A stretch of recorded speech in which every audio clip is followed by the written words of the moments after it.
Welcome to the GOTA virtual conference. Scan the QR code on the left to participate in our silent auction. The silent auction will run from October 1st to October 29th of 2020.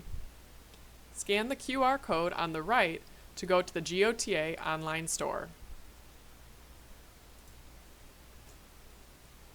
Thank you to our 2020 sponsors. Platinum level sponsor, the Shepherd Center. Gold level sponsors, All About Kids Therapy Services in the University of St. Augustine. And silver level sponsor, Hanger Clinic. Shepherd Center specializes in medical treatment, research, and rehabilitation for people with spinal cord and brain injury. We see 400 individuals with brain injury a year. We see over 350 individuals with spinal cord injury a year. Our staff have the expertise, we have the knowledge, and our outcomes exceed national averages.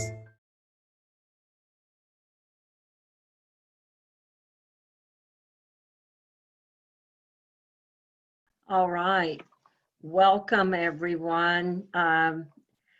I'm just so excited to greet you tonight, and I have to just say thank you to everyone, and there's an underline under everyone who is making this virtual conference possible, from the presenters to the reviewers to the vendors to you members. So thank you very much. We will have about an hour and a half talk with time for questions and answers at the end, and get you rested and have a little break between this talk and the 9 o'clock talk if you're attending that. So without further ado, I want to welcome you to the session entitled Home Space Design to Promote Neurocognitive Health of Older Adults, a Key Ingredient for Aging in Place. It's my distinct pleasure to introduce Dr. Maitra. He's a professor and the chair and professor of the Department of Occupational Therapy at Georgia State University, Atlanta. He's an occupational therapist and a cognitive neuroscientist. Currently, Dr. Maitra is working to understand the relationship between space, cognition, and the occupation of living in community living older adults. He publishes in peer-reviewed national and international journals and regularly presents in those venues. Dr. Maitra received research support from federal agencies like the National Science Foundation, the National Parkinson Foundation, besides intramural funding. He's a fellow of the American Occupational Therapy Association, and he served on the board of trustees of AOTA for several years. So without further ado, Dr. Maitra, we're so happy that you could be with us tonight for kickoff presentation, and let's get going. Thank you so much. Can you hear me all fine? All right, thanks, Barb. So what I'm going to do, the 1.5 hour and sort of like a long time. So at this hour in the evening, I have no idea whether you have had your dinner already or not. If you have not, so I have to keep you engaged so that you don't feel pressured to go that. So I will try to make this as interesting as possible. And instead of sort of like giving you a scientific informations in a blitzkrieg fashion, I will try to weave a story so that it becomes interesting, and then I will sort of crisscross between several ideas and try to sort of weave a net of information that how we can use interdisciplinarity in our occupational therapy intervention and assessment. So I'm going to share my PowerPoint presentation now. So let's see, it's up there, and then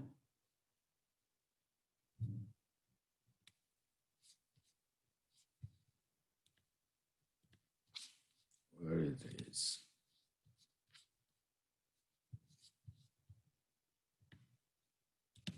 Can you all hear me? Yes, we can. Yeah, it's not coming through. There you are. And share screen. Let's see. All right. Can you see it? Yes, we can. Let me go on this. Right. I think we are game. So first, thank you, Arma, for that excellent introductions. I feel honored, as I said to you, to be introduced by you. And then here is the title of the presentations, which Dr. Alvarado already said, how the design of the home space affect some of our health conditions. And, you know, there is some recent interest in occupational therapy. There is sort of like a report in OT practice, and there is also a report in other journals about occupational therapy and design. I am working on this project with Dr. Bafna, who is an associate professor in the Department of Architecture at Georgia State Institute of Technology. So without further ado, I'll go to the talk sequence. So first I'll talk about aging crisis, and then like what one of the solutions of this aging crisis, and then people are talking about the aging in place, and then what is aging in place, and then ingredients for aging in place. And then I will focus mainly on the role of environment on the context in aging, and then what's the relation between the environment and cognition. Especially, I will talk about sort of a new term, spatial cognition. That means cognition of space, and then how that is related to our activities of daily living or functional independence. And then I'll talk about the space means neighborhoods and all those kinds of things. And then I will come to home, where the aging in place happens. And then I will try to explore with you the meaning of home.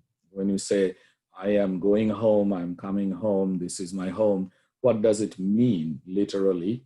We will explore that concept. And then I will bring you some of the interesting facts about the cultural and other nuances in making home, drawing some historical parallels. And then we will talk about the design and the layout of the home, how that is related to occupational performance, and then where our frame of reference or model of practice fits in all of these concepts. Then I will talk about the study that we are doing and the results of the study. And then we will discuss some of the OT assessment and intervention ideas related to design and health. And then we can have a question and answer. So it is approximately around 50 slides, so bear with me. That would be 25 slides per hour, and that's not bad. Sort of like I'll spend a couple of minutes per each slides as we move forward with weaving a story. Is that all right? Yes. Thank you. So as you can see, there is an aging crisis, right? So by 2050, like 65 nations are projected to have 30% of their population over 60. And then on the right, you can see that the graph, like the population pyramid, is moving in 100 years from sort of like a pyramidal structure to a pillar structure. That means that we will have a significant portion of older adults in our community. And these large aging adult populations will pose economic, health, all kinds of issues for our public services, their quality of living, you name it, and we will face some of those issues, or if not, we are facing already. So if you look at this map, which created by US Census Bureau in 2010, so almost 10 years ago, which projects county by county the older adult populations, you can see that the top sort of like 20 to 43% is the dark blue. Naturally, that is the percentage of 65 and older. And you can see Florida is filling up with that one. But the next one is approximately 20% is lighter blue, where 65 years and old. And half of America, you can see that if you combine both of them, 10 years ago, it's already reaching around 40% of our population in our America reaching 65 years and older. So that's an alarming rate in our population. So here you can see there is a projection by the US Census Bureau, which talks about the next 4 decades, like 2010 to 2050, the older population in the United States. But I'm not going into details of that, but this report is freely available. And you can see that some of the issues, the larger issues, so living in an assisted care facility is 3 times more expensive than home or non-institutional care. And the 94% of US seniors pay out of pocket for this kind of assisted care facility. And then older adults who age in place, live in their home, they can approximately save $1,600 a month compared to older adults in nursing home. And you can see here, there is a 2013, so it is a little bit more right now, measuring the costs and savings of aging in place. And then aging in place versus nursing home care, comparison of costs. And then these cost savings, if the person age in place, that means in their home, the Medicare and Medicaid programs may have systemic cost savings too. So that's also in terms of sort of like monetary perspective. But if you look at the average healthcare cost between 1990 to 2008 to age 65 and over, and you can see from 1992, the cost is generally increasing, and that is increasing sort of like a alarming rate from 8,000 to 10,000. So 2,000 in terms of, or 3,000 in terms of like yearly when you are getting only Social Security benefits of $1,500, it's a significant amount. Now, the survey says that lots and lots of surveys says that 90% of older adults, they want to age in place. Well, there are a lot of things like they save money, improve mental well-being, increase safety, freedom, comfort. And you can see on the left-hand side, it says that 66% say their home is conveniently located. 38% say that they live close to their family. 68% say they feel independent. 54% say they are familiar with their neighborhood. And 66% they say they feel safe in their home. So there is many reasons why 90% of the older adults, they want to age in place.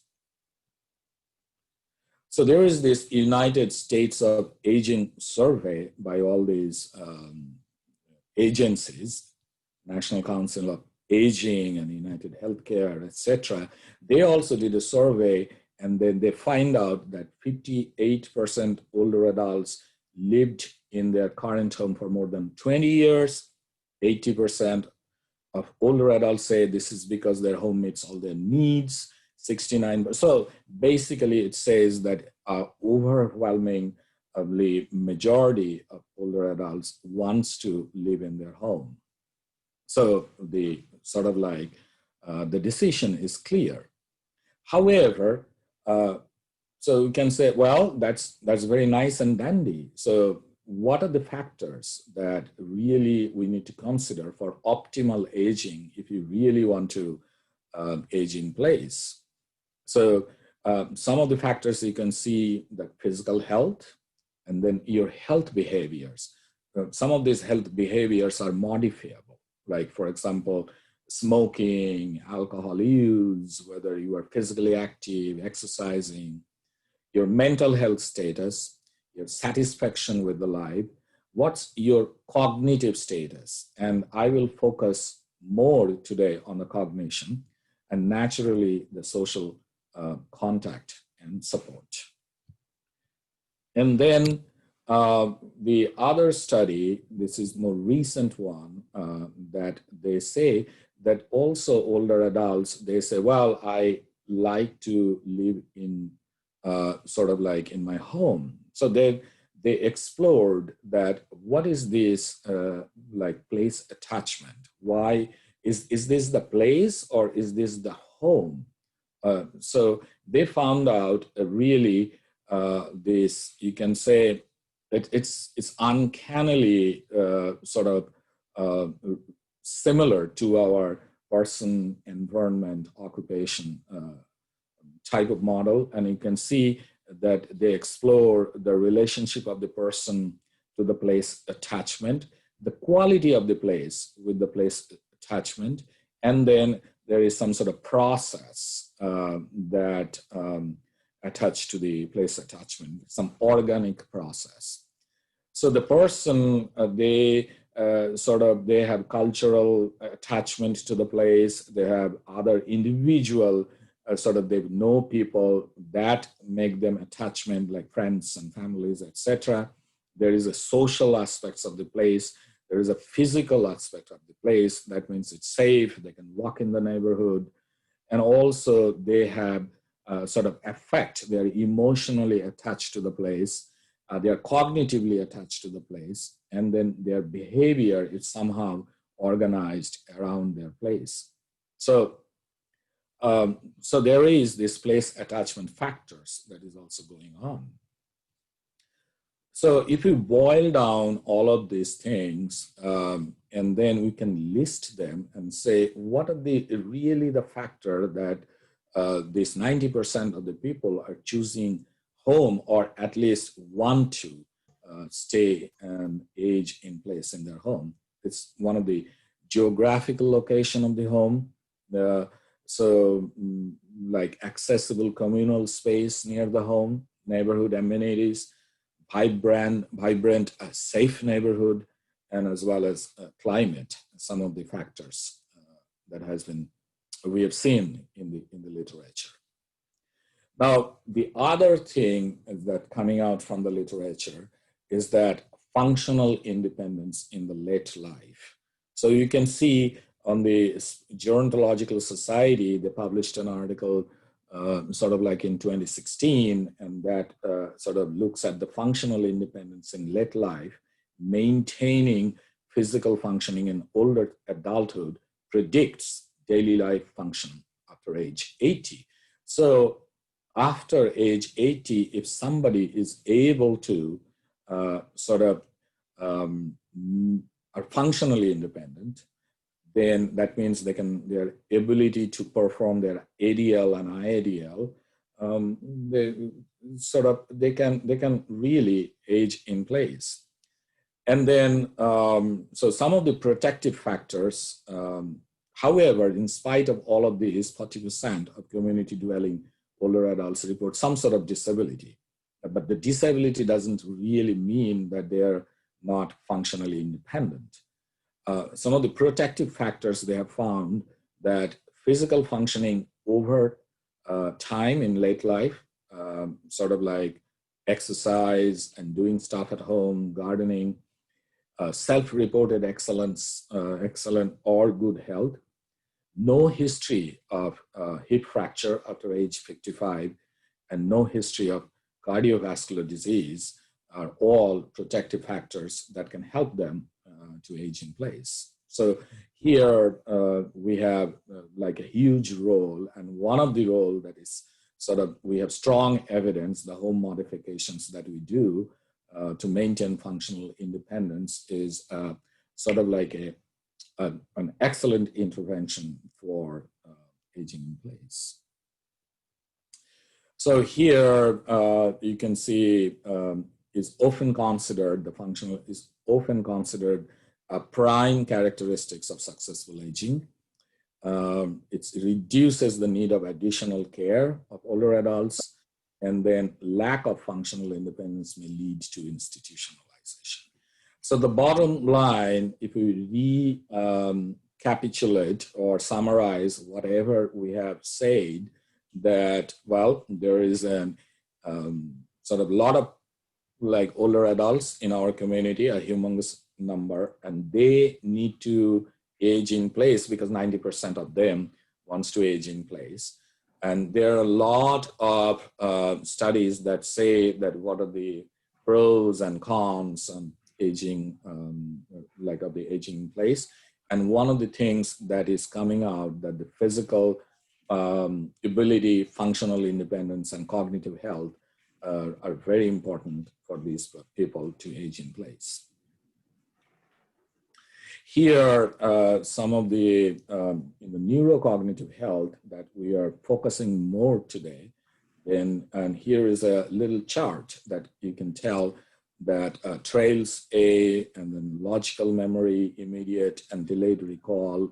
There is a clock drawing test and sort of Boston naming test. And then the last one is controlled oral word association test for oral fluency. And you can see that they measures these cognitive domains, and actually you can separate them in women and men, and you can see how sort of they influence ADL and IADL functioning. So these are some of the cognitive tests are directly related to their functional independence. So that will give you some sort of assessment and intervention idea to make them cognitively healthy. So the functional independence, what I'm trying to drive the point home here, the cognitive independence, what we are coming from as an occupational therapist, the cognitive health is much more sort of important than the physical health to maintaining functional independence in older adults. Kinsuk, can I ask a question along the way, Yeah, or would yeah, you prefer we wait? Sure, sure. In your previous slide, the different assessments that you listed, because I've not been clinically active in this area for quite a while, are those accessible ones that OTs can give, or are they more neuropsych kinds of things, or combinations? No, the trails A and B, OTs give them all the time. Okay. The LM, the learning and memory, that's basically speech pathologist, that is one of the combining sort of logical memory and mini-mental test. Okay. Sort of like the diagnostic measures for Alzheimer. Mm-hmm. And then the visual reproduction test, the VR 1 and 2, is used sort of like assessment of MCI, mild cognitive impairment. And then that can be given by occupational therapists. Okay. And then the Boston naming test for confrontational word retrieval, that can be given by speech or occupational therapist. And you know, the Boston naming test is very famous. It's right. And then controlled oral, that is also speech. Okay. So kind of a blend. Yeah. Correct, but at the same time, one of the, this is interesting that like a lot of people are sort of focusing on the physical health, and then like the physical therapist stresses on the exercise and gait and all those kinds of things. And one of the ideas, and that's for my personal experience in research and clinic, like even after stroke, when we talk, tell the person with the stroke that we have to do this and that. And then oftentimes the patients say, well, let me walk. I think if I can walk, I can do all the Sure, right, yeah. I was in rehab for a long time, so I know that phenomenon. Yeah. So, okay. But essentially it is just the opposite. You Right. can be in a wheelchair, but you can be functional independent. Right. But Okay. more and more people are sort of like finding out it is the cognitive status that's really make you functionally independent, not really physically independent. And the speech, they are very much sort of involved in cognitive measures, because language is one of the, or all the scientists, cognitive scientists, use language as a model of cognition, because in the language processes, you have the input, you talk to somebody, that person need to process that information and give you a response. So you have an input, a control in the middle, and output. So that makes a perfect cognitive model. So all of this speech assessment is actually targeted to that cognitive model of language. So that's why you see all of those speech assessments. Thank you. I didn't mean to slow you down, but I am the slower learner in the classroom, so I just. That's fine. Does that give you the answer?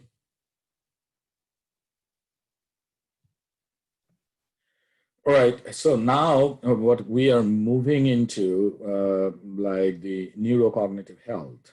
So it is now sort of like we are kind of organizing our argument. Well, to really age in place, you need to have sound cognition. On the other hand, you need to have an environment that actually promotes cognitive functioning. So here, it's kind of interesting what I am like trying to say, that, and we will go into the model a little bit, that we have all these three components that we really talk about when we talk about assessment and intervention, is that person, environment, and occupation, sort of like three components. And I will quickly go through several sort of like, or a few prominent model in occupational therapy, and I will show you that those models are basically the same. They call it differently. So something happened to an individual, so when they come to you, you try to change them, sort of like doing exercise therapy and all kinds of things. That's a change in person, right? Or you modify the occupations or the activities that they're going to do. We very minimally sort of manipulate the environment. On the other hand, the environment can become by itself an intervention. So we are, and so majority of the time we either work with the person or with the occupations. Very little time we spend manipulating the environment. And one of the major manipulation of environment is in our field is home modification. So the question like really attracts me, or we are thinking about, that how we can use the environment as an sort of intervention process. So one of the main ingredient of the environment is space, or the layout. And the layout, how this layout affect your cognitions, it's becoming more and more clear in the last 10 years, that the space really influence how you think, how you behave, etc., and so forth and so on. And environment is really multi-dimensional and has many factors that can be you can manipulate to change the cognition of that individuals. And in the same argument, it really manipulate the environment to make somebody to age in place. So that's where the main focus of this talk. Let's go. Let's look at the first model that came to our territory by Christensen and Baum in 1985, revised after ICF. In 2000, ICF came like International Classification of Function, came in 2001. It was revised in 2005 and then in 2015. So you can see, I'm not going into the detail, you can see that the person and the environment influences the interactions between the occupation and the performance. So what's your performance capability? What do you want to do? That kind of, but basically you have person, environment, and then your performance area. And then they put all of these things in the subcomponent of all these three main factors, like in a more detailed way, which I'm going into. Then came the law PEO model, and you can see it's more clearly there is the person, the environment, and occupation. And here you can see the concept of cognition is coming here in the person model. One of the environment model, you can see that she talks about physical and then family, cultural, technological, etc. But the influence of the physical part of the environment, and then you have the occupation. So stay with me with the physical part. And then came in 2001, the ICF, and here you can see environment, person, and then activities, and then that is in the middle. So three component of the model. And then Mary Law actually given a 1991 Muriel Driver lectures, and I'm not going into the detail of that, and this one is freely available in the internet, and where she argued the environment should be a focus for occupational therapy. And if you read the article, then he strongly advises to work with architecture, design people to create environmental intervention. And then we have the famous Kiel-Hoffner model, and you can see that we are talking about environment here, we are talking about the personal factor here, and we are talking about the roles and routines after habituation. So he's breaking down this person, environment, and occupations into different aspects, but the main component of thinking that there is a personal aspects of it. The person comes with all the social, cultural, spiritual factors with habits, routines, etc. And then there is an environment where all of these things are taking place. And then you have the occupation aspects where you have the volitions and habits that's kind of taking place. And then Kiel-Hoffner in Moho, when she talks about the environment, and I attract you to read these things, that all occupations occurs in a complex, multi-layered environment. There is a spiritual aspect, social, cultural aspects. And then there's a socio-cultural concepts, and then environment influences the habits and roles. The environment is critical dimensions that either supports or interferes, environmental impact, and then it is dynamic, constantly changing. It can enable and disable occupations. So Kiel-Hoffner really stresses that influences of environment on all of our occupations here. And I will come into, and I think he is the first person who see that environment really influences a lot of things, what we do. And then as I said, that one of the main components of the environment is how we see space. The space in the environment is always categorized, and this is a neuroscience problem. In neuroscience, especially in cognitive neuroscience, we really cannot think sort of like in a continuous manner. And we get very, very confused, like when we have to think about something, a process, an element in a continuous fashion. So I can give you an example that night and day is a continuous process. There is a rhythm, circadian rhythm, ultradian rhythm, all kinds of rhythm, which is a continuous process.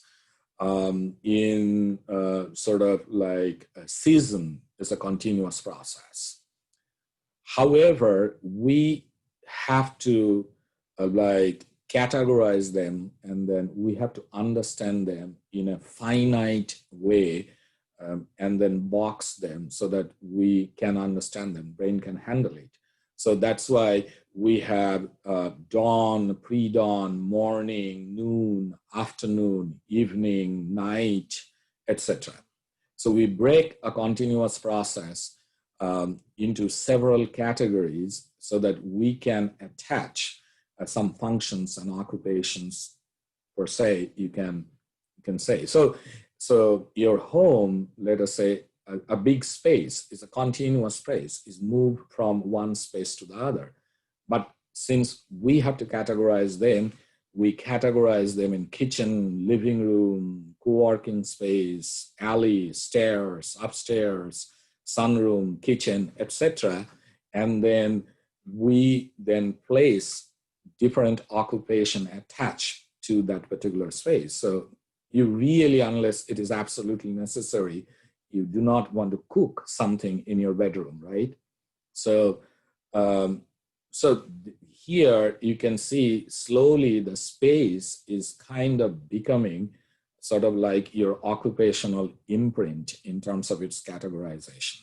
And I will come back to it in a minute. So let's see here, you can see without going into the further ado, there is a couple, or at least I know 3 significant publications came out in the last few years. And this is one significant that says neighborhood built environment and cognition in non-demented older adults. That means, I think you all know what is a built environment is. The built environment is like whatever is there, the physical environment. So in the neighborhood, a built environment means the buildings, the streets, all the connections of the streets and the sub-streets, and then hospitals, friend's house, market, all these things you really cannot change. Like you cannot put the market from one place to the other next day. So the way it is built, that is built. And then the way it is built is actually affect how you think. So this is one of the first articles that came out in 2018. Actually, it says that the neighborhood built and then the social environment that is created or that is developed due to this built environment, whether you have sort of like a farmer's market in the middle of your community. So every weekend you go there because you hope to chance encounter your friend, etc., and so forth and so on. That characteristics actually affect your cognition.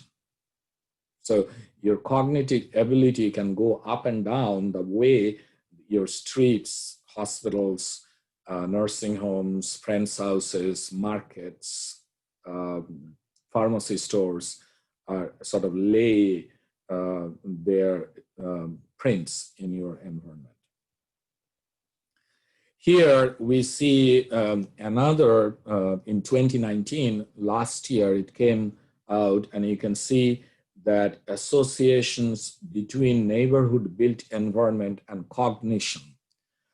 This apolipoprotein E genotype, it's basically one of the signature of, I think, Alzheimer's, however, or your cognitive status. But so they found also that the neighborhood, the characteristics of neighborhood built environment is basically, there is a relationship, and it shows that the denser neighborhood may be beneficial for cognitions.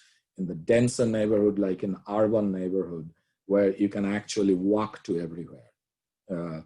So that you can, if you've been to Europe, you can sort of think about European cities where people walk everywhere, and then they are much more denser cities, and that may be beneficial for cognitions. So to translate, so you start thinking, well, these things are coming out, that how the neighborhood are being built, and then how they have been built so far over the years can influence your cognitions.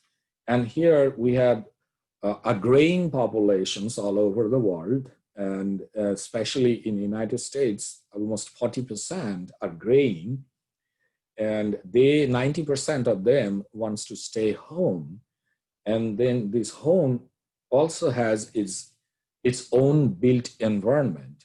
So can we translate these findings and study the home layout and home space and see that how that influences the cognitions of the older adults that are living in their homes? So when that idea came to us, we start thinking, home, what really does it mean to people? And we find sort of like, the dictionary definitions, where you are always welcome, a gathering place for family to join together in laughter, the one place you will always be surrounded by those who love you, an environment offering security and happiness.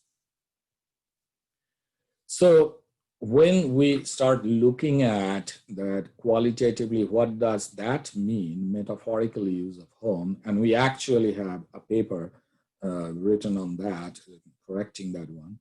And then sort of like we found out that being at home is different really than staying at home. The idea of home is connected, at least in our literature, in our language, English language, what I'm seeing, 17 to 20 different meanings.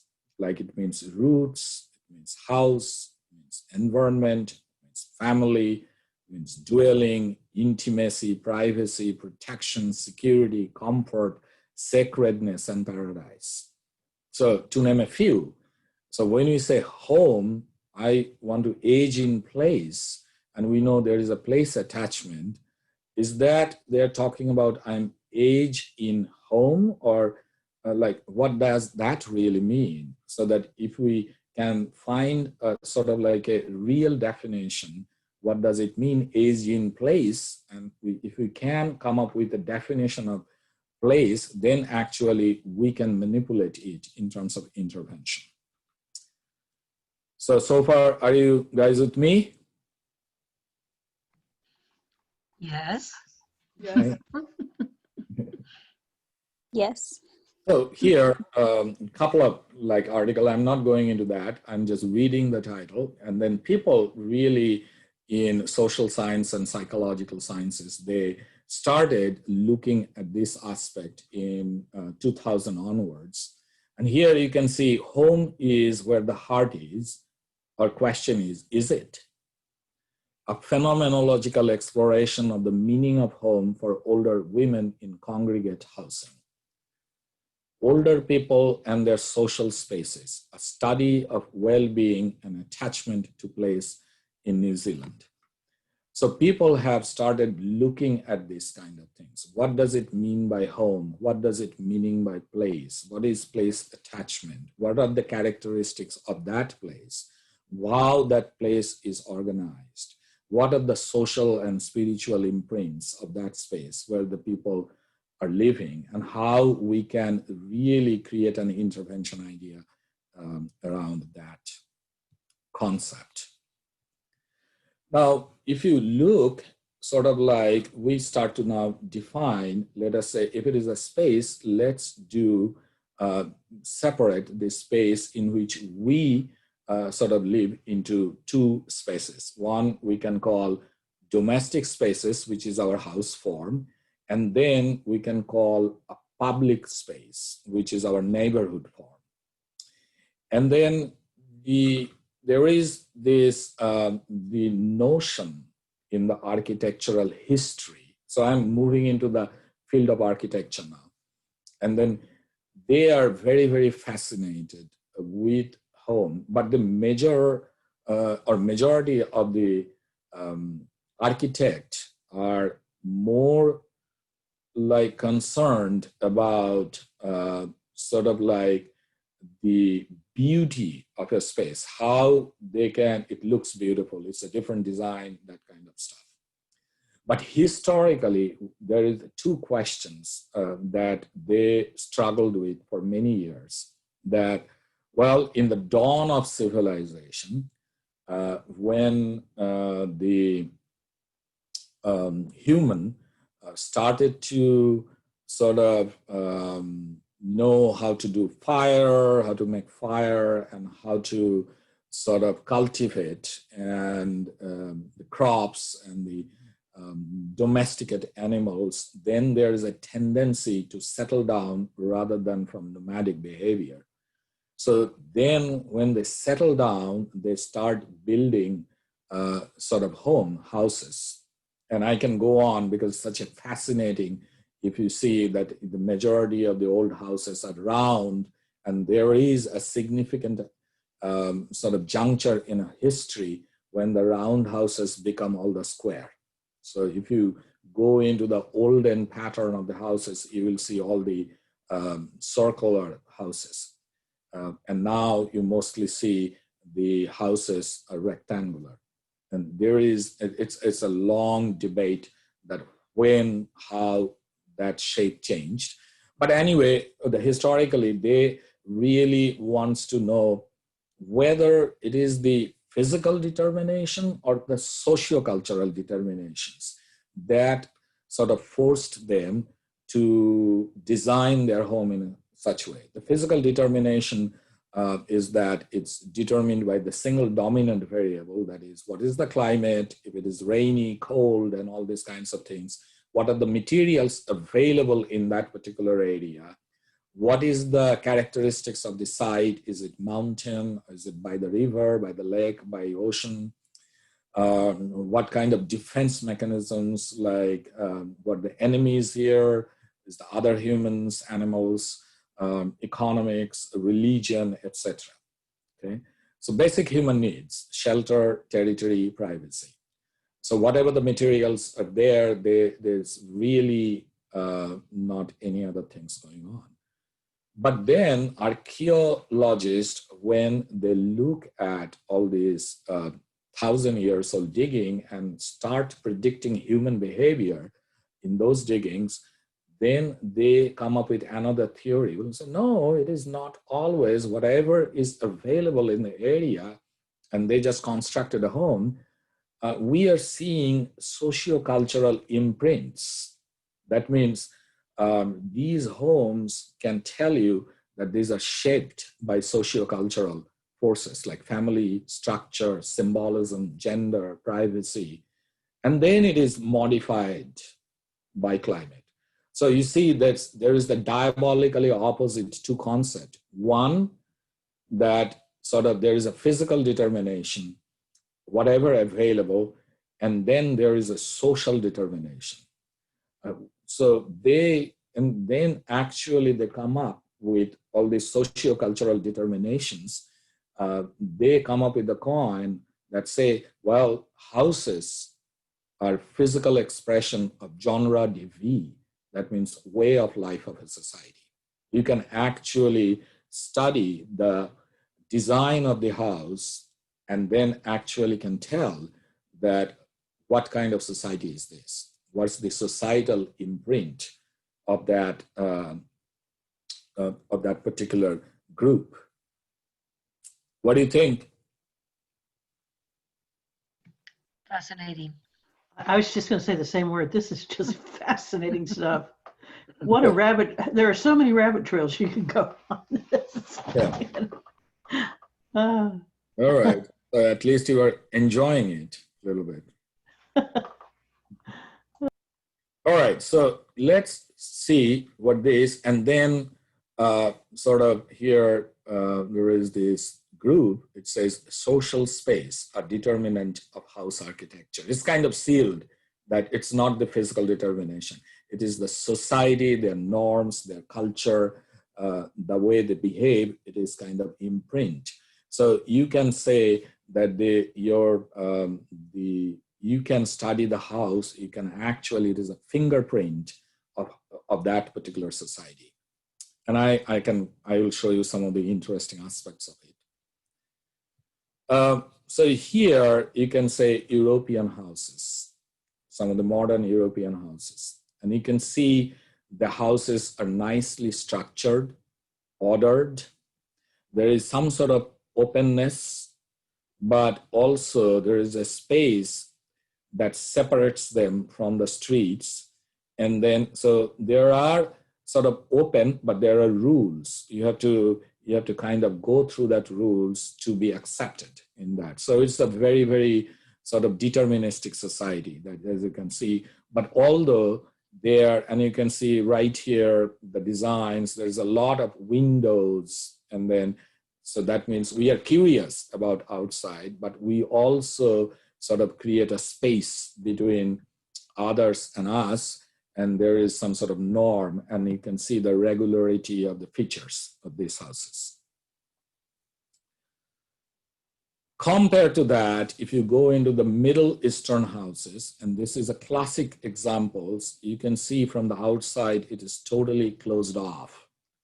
And and here, all of these, there's a small windows, and then the big sort of doors and etc.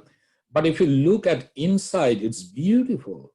So they have what is called the inside courtyard, and you can, I am giving you all this inside courtyard. So these are oases. So that means you can see that these houses, like they can make big windows.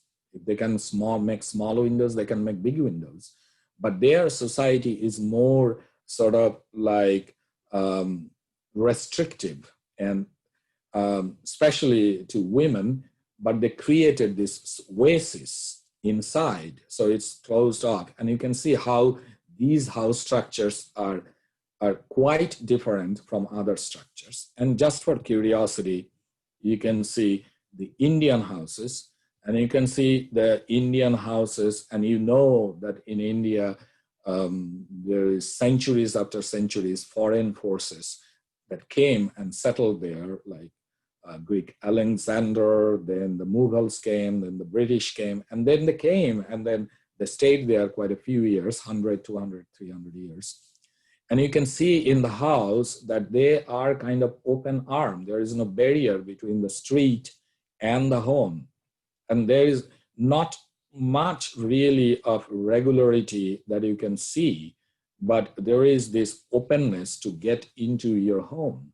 So that is another, and the people sit outside, and then they can really a lot of like porous, what we call entrance in those homes. So you can see that how it's not really the materials that is found, because there are commonalities between the materials that you can find in those areas, but it is kind of, there is a, how people behave in those society kind of give you an idea from the design of their home. So the domestic space, then they get all this idea that that now when we design some of the domestic space, the architecture then start to think about, should we give it a functional view or a phenomenological view? So functional view means stresses on the behavior of the users, concerned with the physical properties of the space, describe a way of living from the viewpoint of an external observer. It is something like when you go to see a home with a real estate agent, for example. The real estate agent will tell you, well, you can see this is a kitchen, here you will do your cooking, and here is the master bedroom, here you will sleep, here is the guest bedroom. So you are going there and externally you are observing all these spaces that is sort of defined by the function. But it doesn't mean that it is your home. So that's why after you moving in, you change a lot of structure. You move the walls, and then you see that these sitcoms or these TV shows, moving the home, moving the wall, making the kitchen bigger and all those kinds of things, they play with the space to make it home. So they are sort of having a place that is already defined by an external observer, and then you go, you change color, you change the door, you change all kinds of things and spend $20,000 for no reasons, but just to make it a place that you call home. So there come the place attachment. And then there is other view, well, what is the phenomenological view? That's the architecture we're talking about, that stress the experience of dwelling. That what does it mean, which actually I was talking about. It captures the quality of the space. So for example, sometimes in old British films, you can see that the lady goes into a home and then there is nothing, and she sort of plucks a flower from the garden and then put it on a vase and put it on the drawing table and then say, yeah, now it is home. So you see, so a place doesn't mean a home. So there, they takes an existential viewpoint. So living room can be understood as an instantaneation of a kind of collective memory, not just a space. Here, go ahead. Oh, Kinsuk, I was just going to say, having been through just having sold our home of 30 years, one of the things that we had to do, and it took us about 4 months to do it, is we literally had to strip the phenomenology out of the home. We kept having to take things out because they said people can't see themselves in it, they're seeing you. And so you have to de-you the house in order that other people can see it as there. It was an amazing, I mean, what you're talking about is very personal to me right now. I know. Yeah, so it's really interesting. Yep. So they what they call is basically, when I talk to the architect, they come and neutralize the home. Yes. Yeah. So your home may not be somebody else. And here, I think one of the phenomenal piece that written by David Seaman, he is a renowned architect, and I think works still very active in Kansas State. And he actually published this in the Occupational Therapy Journal of Research. And that's fascinating that an architect is sort of calling out to occupational therapists, because he understood that all these things, this needs to be taken by occupational therapists. And then these physical comminglings, body, habit, and space, transformed into place. So you see that how a space is transformed into a place by design. And I'm not going into the sort of this article, but I urge you, if you sort of generated some interest from whatever I'm talking, this is freely available by David Seaman. There is last one page is actually a call to the occupational therapist that, guys, look at these things, and really you need to work with us and it's really interesting that it is published in one of the OT journals. So now I come back to model of human occupations, and I don't need to describe this, you know it by heart, but here is my feeble attempt by putting all these things that we are talking about into the language of model of human occupations, which he already said. So here is the attempt. So the design of domestic space shaped by human occupation has the imprints of all the components of a multi-layered environments. So he talks about physical form, the space people occupy and use when doing things. So you really cannot have an occupation without a space. You can't have any occupation in a sort of like in vacuum. The objects that people use when doing things, that is object-related action. And in motor control and science and the movement science, there is a norm that all the movements that we do is object-related. You either picking up a cup or placing something there, you're picking up a phone or negotiating with bed, there has to be always an object. Object-free movements are extremely rare. Only one is that they call the ballistic movement, where you throw your hand to a specific direction. So, but even if you point it to the star then becomes object. Like try to, like when this thing is over, you can think about, can I do any movement that is not, there is no object. And when there is an object, that means the object needs to be placed in a space. The occupational form that is available, expected, or required by the context. And you all know about the Gibsonian affordances. That means the environment actually tells you that what are the functions or actions or occupations are possible. So for example, in kitchen, all the objects that are sort of set up there, it tells you that a cooking is possible. And the social groups encountered, that's also in space. The culture that influences both physical and social aspects, that's the house form. The political and economic context that influences such things as freedom or resources relevant, occupational justice and inclusions. You don't see a lot of sort of like a barrier in the, or iron rods or frames in the windows, but if you go to other countries where they have safety issues, you will see high sort of grills in the windows. That's all sort of like points to the like fact that there is the freedom issues, there is the justice issues, there is the inclusion issues, etc. All imprinted in the house form. So here, sort of attracting you another couple of articles here. It says where it says that the affordances in the home environment actually influence the motor development in kids.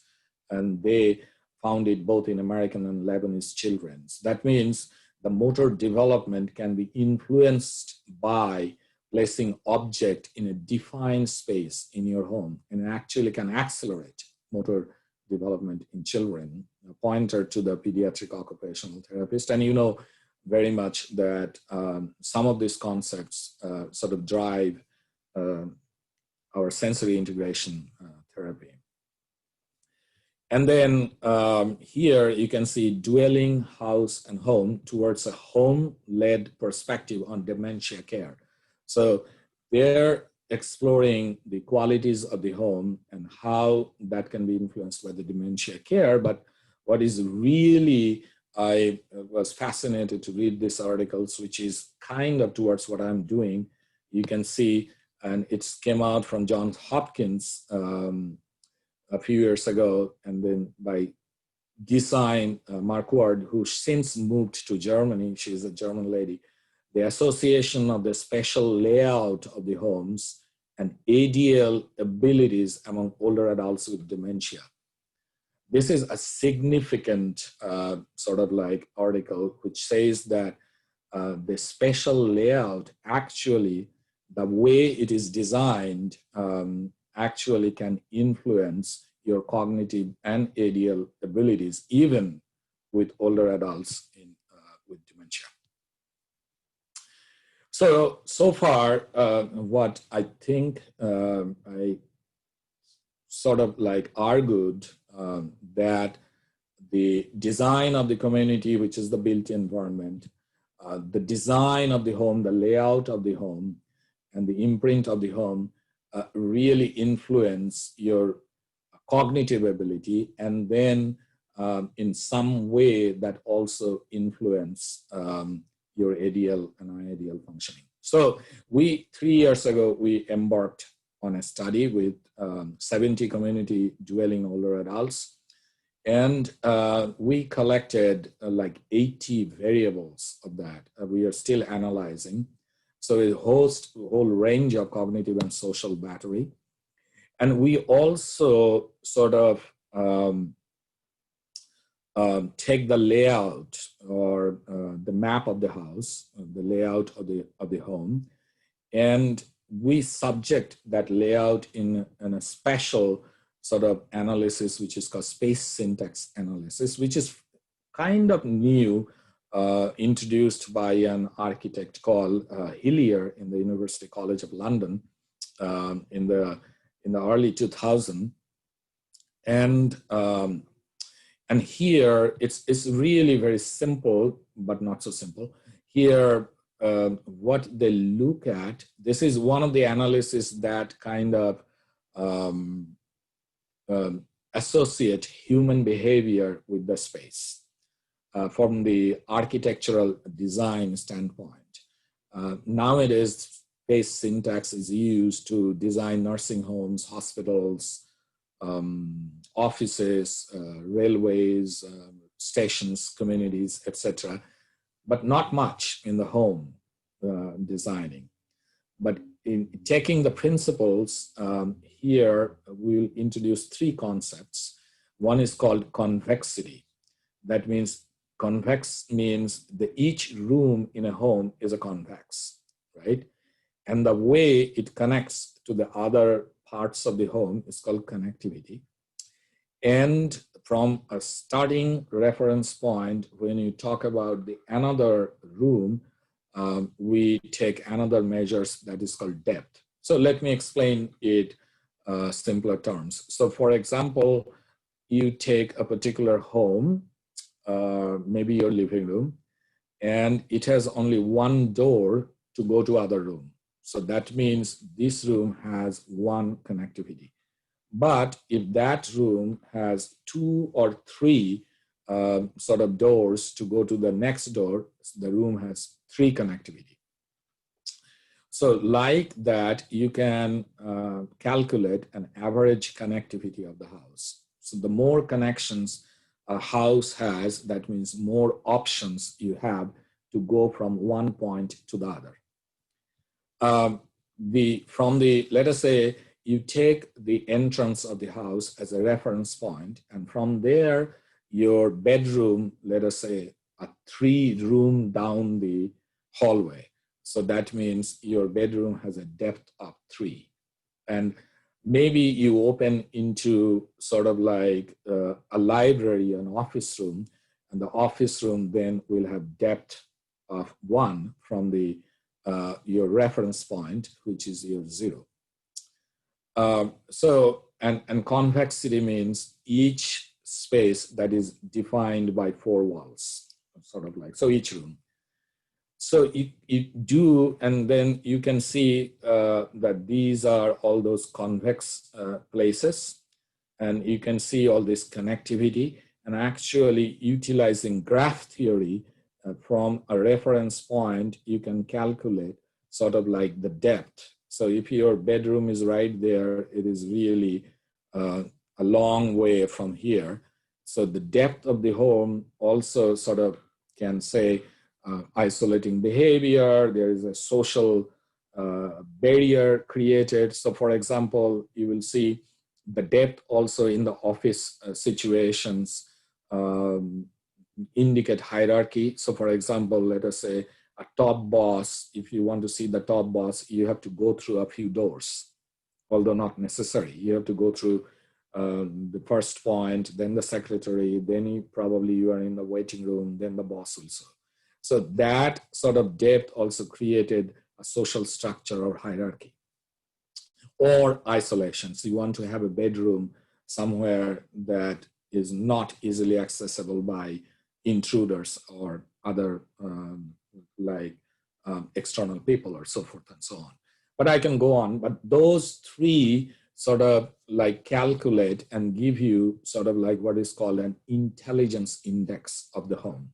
So you can see in terms of human behavior, you can characterize a particular space, how intelligent is that space in terms of human behavior. Is that clear, sort of? Oh, yeah. Okay. So this was IRB approved, is sort of like a funded by internal grant, and we are sort of in the sort of last stage submitting NIH funding or any other federal funding for this. So here we have the demographic, and you can see male 26, naturally female 45. You see the education, you see the income, and then on the right-hand side is a comparison of the US and then Georgia. So we just want to make sure that when you draw conclusions from the sample, that is our sample, it has some sort of parallel from the Georgia populations as well as the US population. And then we measure here average connectivity. So that means 1.99, close to 2. That means every room on an average has 2 openings to connect to other rooms. And we also have sort of median depth of the house. So that means sort of like they usually like a reference point, the houses are a little farther away. But this also means these are all big houses. So there is a little bit of skewing there in the populations. And then we measure Montreal Cognitive Assessment, which is a standardized cognitive assessment. And they are generally in 25 range average. And then 19 of them indicated MCI because they're below 23 cutoff point. And then 30 means you are in perfect cognitive health. And then 26 of them, some are college education, some are, so that gives you some sort of idea of the population. And then average age is 60, 70 years, and the range is between 60 and 92, around 70 population. So I am showing you 2 graphs, but we have many more, but these 2 are kind of interesting, and really we were surprised to see these findings. So you can see here the average connectivity of the home. And the higher the connectivity, that means the home has like more connections, right? So, and the residents of those homes, you can see their MoCA score are significantly higher, controlling their age, education, sex, and income. Although income doesn't have a lot of influences, but the standard controlling factor, after controlling those things, you can see the cognitive functions are better when people are living in highly connected house.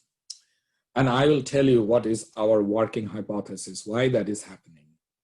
We don't know for sure, but this is really fascinating. Just hold the thought.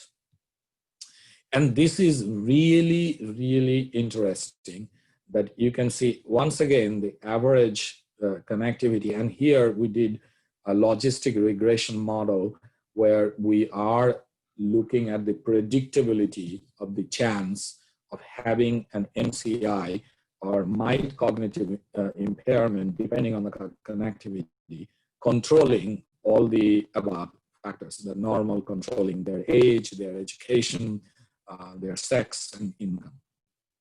And you can see on the ordinate, the probability of screening the positive for MCI decreases. The prediction decreases when the connectivity of the house increases. So these two sort of like complement and supplement each other. That means if you live in a highly connected house, your cognitive performance and ability, they have exactly the way they have seen in the neighborhood connectivity, that the dense neighborhood, highly connected neighborhood, the people are doing cognitively better, controlling all the other factors. We exactly seeing the same thing. The people living in a highly connected house, they are doing cognitively significantly better, and they are predicted to be a lower chance of mild cognitive impairment. So then you ask why this is happening. So one of the idea is that either neighborhood or sort of like your home creates a puzzle for you. So for example, like if your home has 3 openings to go to the kitchen, and then the brain has to calculate which option the brain needs to take to go from one room to the other room. And out of those 3 options, the brain has to select one option for movement. So, and it's well known that in older adults, they are sort of keep their brain active, like by playing puzzles and solving problems and etc. It looks like that it's one of the working hypotheses. I'm not saying this is happening. So it looks like the brain or the neighborhood with highly connected, it creates your option for movement. And when these options happen, the brain has to subtly choose one versus another depending on the contextual importance. And that creates the brain subtly active. So that's sort of like working hypothesis here. And we will see where we go with this one. So I am in the last part of my talk, like all of these, what can we do? And as you can see that this is a beginning of what we think are really fascinating parts. And we do not know anybody in the world are doing this kind of work. So this can be something sort of interesting for occupational therapy profession to lead at some point this kind of research. So what can we do is, I think we are already in the forefront of home assessment. So we are thinking maybe it's a good idea to add another piece to that assessment, like evaluate home design and connectivity or depth, just sort of like, and we are trying to create a simple assessment to do that, wanting to age in place to promote cognitive functioning and thereby functional independence. And collaborate with a multidisciplinary team, including architects, to get a comprehensive intelligent quotient of the home, create modification to promote increased intelligent quotient for optimal physical and cognitive functioning, recognize the role of sociocultural factors that may play in the spatial organization of the home when conducting evaluation. So some of those sort of suggestions, what you can do, take home some ideas, but here you can take a picture of this, the questions, what you can do. is that do a cognitive sketch of your home. So for example, we are doing an experiment where we are asking, we are taking the sketch of the layout of the home and then asking the residents, can you draw sort of like a sketch of your home on a piece of paper? And just like many other executive functioning tests, we are trying to see what is their cognitive mapping of their home versus actual map. And then you can do that. You can actually first go home and sketch your home and then actually look at the layout of the home and see how far you are off. And I can bet you will not be far because we all have a GPS system in our brain. So for example, when I say, when you are in office, are you going home? And then how you are going home, immediately you will see a map and directions, roads, all these things will pop up in your conscious memory. And what are the characteristics of this home that affect your occupations? Which ways, under what circumstances, why and how? What do you like, you don't like of this home? What are the characteristics of people who reside in this home as individuals, as members of the group that shape the home, that is the domestic space for optimum interactions and occupational performances? So for example, like is somebody loud, is somebody quiet, or how does it feel? And since there is a two-way interactions between home and the occupations, what are the elements of home we should assess and get a perspective for treatment? And discuss ideas how we might translate the global ideas of home in OT intervention. So to recap what we discussed, let me summarize that that there is a lot of older adult in the United States and all over the world. It is too expensive to sort of send them to nursing home. And in fact, we do not have enough nursing home to house them. Only alternative is to create conditions so that they can sort of age in place. And 90% wants to. And then one of the main ingredients of aging in place is functional independence. And one of the major ingredients of functional independence is cognition. And one of the major ingredients of cognitions depends on where they live and what kind of built environment they have, be it in the community and then in the home, like what kind of home and their layout and their connectivity they live in, what's the social multi-layered environment that we talked about they live in. And we can examine that because we are OT, we can examine those things in a holistic way and add the layout of the home and then come up with an optimal intervention plan so that we can actually enable them and help them to age in place. So we covered a lot of like ideas and concepts, and I think I will stop there. Thank you very much for listening. Thank you, Dr. Maitra. Fascinating. I'm sure there's a lot of question and discussion. Yep. I have questions. It's Rebecca. Hi, Rebecca. How are you? Oh, hanging in there. This was super fascinating to me.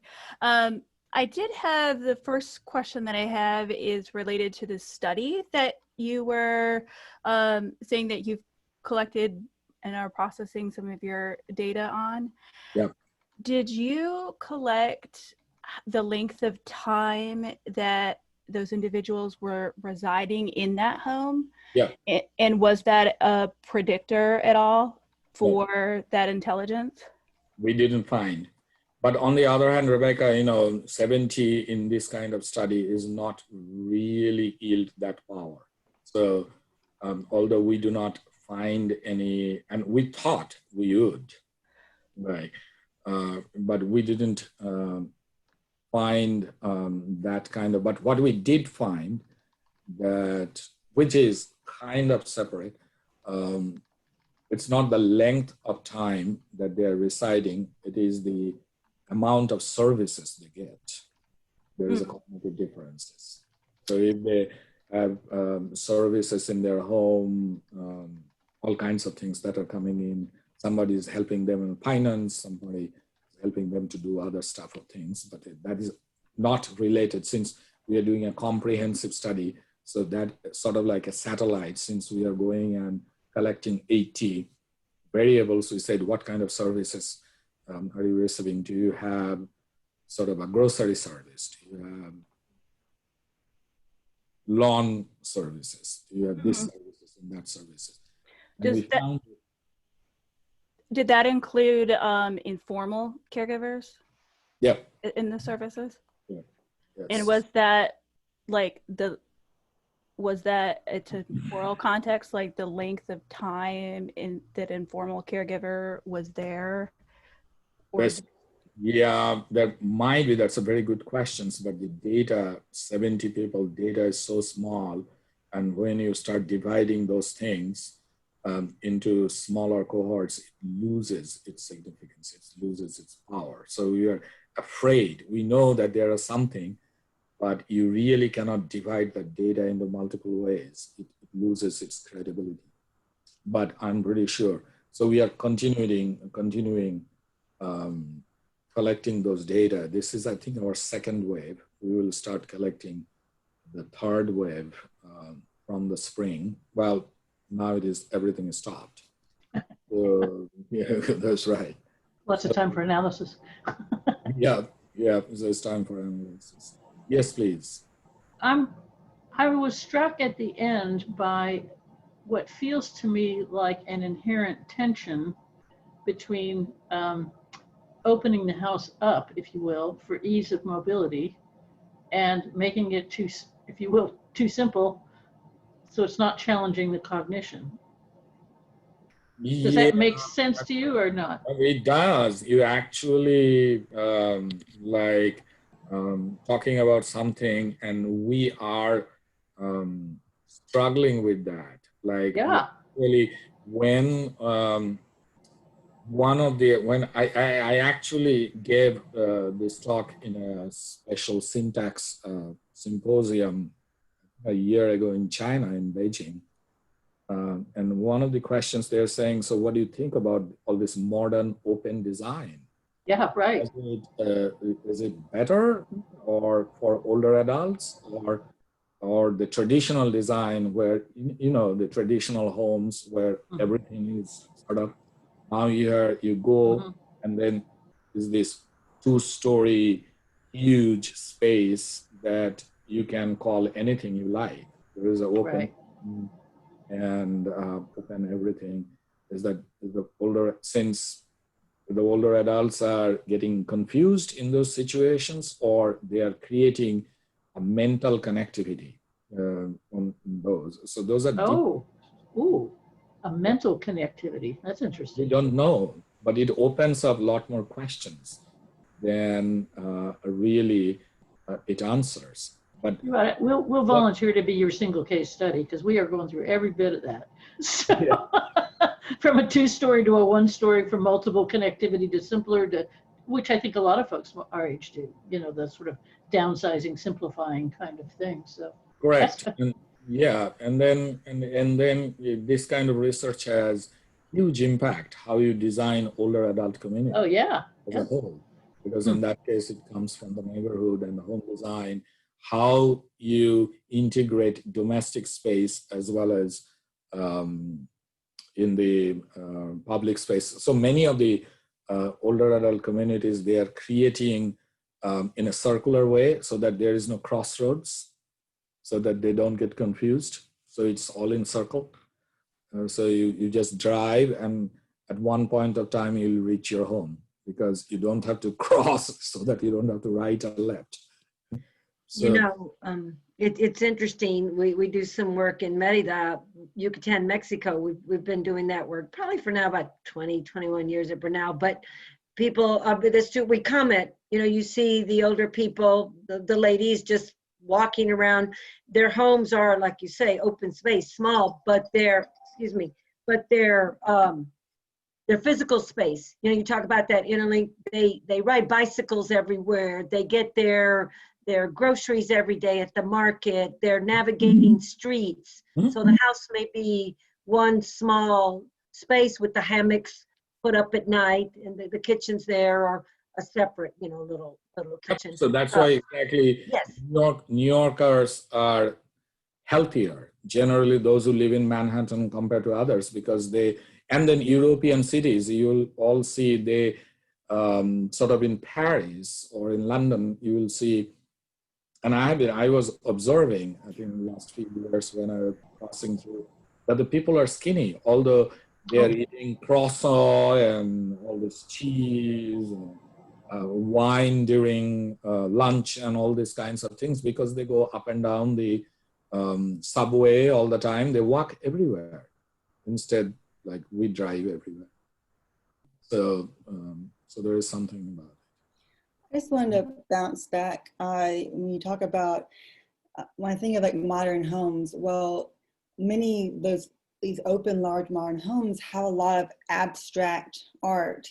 And so that they might not, and so that imagery, whether it's just 4 brush strokes, but then there are some more traditional homes that are going to have I always think of scenery, what people have put on their walls, and whether that scenery is a photograph or a painting, and say if it's just a landscape, well then we see that landscape inside, we might see that landscape on a farm outside, but then if you had something that was more stimulating, well then the brain starts actually working a whole lot more, especially then if abstract is too much. But then you mentioned, well, the Yucatan has lots of color, and then with their homes in Mexico, and then Paris, that type of bourgeois, they have such intricate type of architecture that even is so much more stimulating that it catches your eye to see someone has more gold plating on it. And that's why I would say it's fascinating what's also that the interior of the home that makes it so much, whether are they lacking stimulation that they end up just looking at the floor all the time, but if they had something that was designing in that home, that I always feel like that they might keep thinking to see that, and will also make a difference if you change their interior after so much that it became these step levels that to keep so it's not so stagnant and stale. Correct. You are absolutely correct. But that opens up really another interest that we have been talking for years, but we didn't have chance to do anything. Now maybe with Georgia Tech, one of the things that is completely unused at home. So I talked about only the floor, the layout. Is a wall, and we have no idea what to do with it. That's why we hang pictures, right? But with the technology, what you can really do is create one of the walls as a digitized. And in Alzheimer patients and all these kinds of things we're talking about, you can create actually a digitized memory tablet in one of the walls. And you can do anything you like in older adults, like somebody is talking to maybe sort of like an older lady whose husband passed away, and then husband's wife, somebody is telling that, honey, wake up, it's 6 a.m. That could be Edie, that the digital, but it might bring back memories. It might, and then you can display pictures. You can also display exercise routine. It is time to do. So time has come that we take our assistive technology to a next level, and we are kind of thinking about doing a smart home, that kind of thing. So for example, let us say, just throwing an idea that you have mild cognitive impairment, you are lying in a bed and in the middle of night, you get up and you don't know what to do. And motion sensors in the room senses your motions. And the voice comes up, say, bathroom or kitchen. And then if you're able to say, oh, associate, oh, I was going to bathroom. And then say, if you're able to say bathroom, your accent light in the floor will light up and lead you to bathroom. So, so basically those ideas we have with the digitized wall and all these kinds of things. You need mullah. Nice futuristic. It's, you know, I can see it maybe down the road. I mean, they had it on CBS Sunday Morning, and I loved it to see, and this was more of a happening in New York, where you had a full-size mirror, and there was your exercise person right there, which was something that every, you know, elderly person, like, to get them to work out. And I look at my mother with having a stroke, that like, it's so much to get her to go into town, and then the, you know, the father, husband gets tired of, like, it's that commute in, it's like, and you to bring it in, and like, yes, it's great with telehealth that's here, but then that full-size mirror is so, it's so stimulating. Correct. It's right there, just like having a digitized wall. And those are not very expensive, you know. Nowadays it is coming down and all these things. It's like 3 or 4 large TVs, one of the billboards. Like, so those kinds of ideas. And also the thing is this, the other thing, we just, well, 3 months ago, we submitted a grant which came back for revision, get funded. Like, so many apps and assistive technology are coming up. So we floated the idea, we will create a digital assistive technology learning environment where we'll teach our students, and the occupational therapist then will be able to, hasn't seen sort of all the apps and assistive technology out there, but there will be algorithm in the software, so you can see, sort of write down, these are the problems, and you can suggest, query the whole world and say that these are the assistive technology you should use. So the technology, and then this new design of homes, the floor pattern, the wall, the arts and culture, they create sort of like a multi-dimensional, technologically advanced environment, especially for older adults, and others too. I think we don't have to teach sort of like our younger generations. I have 17-year-old daughter. Like, before I touch any computer, she said, Dad, can you look it up? And then said, no, you don't have to do that. Give it to me. Because they are so faster than us. So, but they get annoyed that, oh, you are looking here and there, you're trying to find the M button. Understand how many times you have to explain Netflix. That's right. Yeah. Right. So what I'm saying that it is time that for occupational therapists, we embrace the technology in a way that it will really separate us as one of the forerunner in the rehabilitation world. Thank you. There's ways that I guess the Dr. Maitra. Yes. Oh. Go ahead, Beck. Oh, thanks.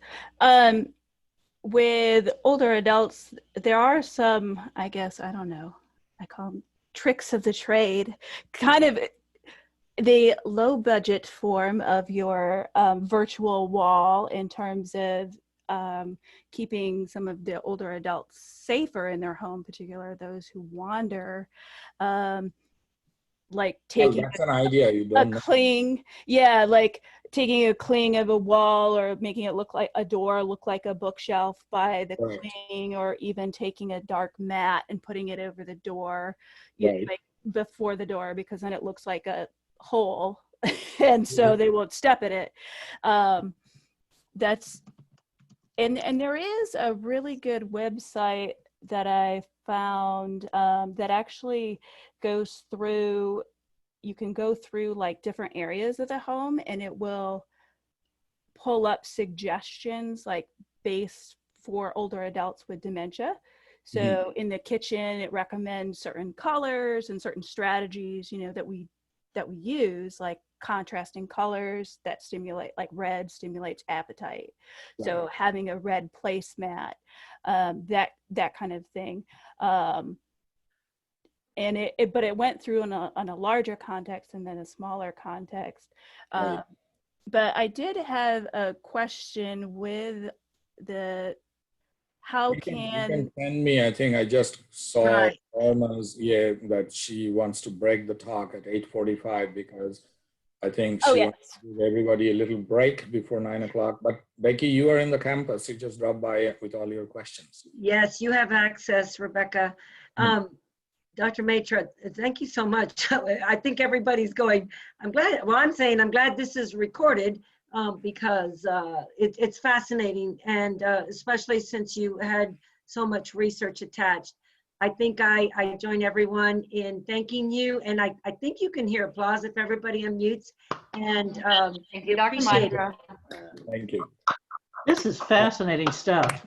Thank you. It was Keep very going. interesting. Keep going. And It was very interesting. your email, I don't know if you want emails or whatever, but you we know where to find you. Absolutely. Yeah. Anytime, I'll be happy to come and talk to you. Hey, Irma, And can make you sure speak to, is this one that we, because it was live, do we need to take the quote test, or is that the ones that are yes, video recorded? Kristen, are you on to speak more succinctly than I? Of Mechanics course. here. So yeah, make sure to log, just like you logged in today to the conference web page, make sure to log in and go to this session, and you'll complete the eval for the session, and then you'll receive your CECs, the continuing education. Yep. Okay. So you just make sure that you complete the eval or you won't get the credits. Okay. I hate to ask those kind of questions. Thank you. I'm just curious. Thank you, everybody. Thank you. Thank you. Good night. Bye. Thank you. For more.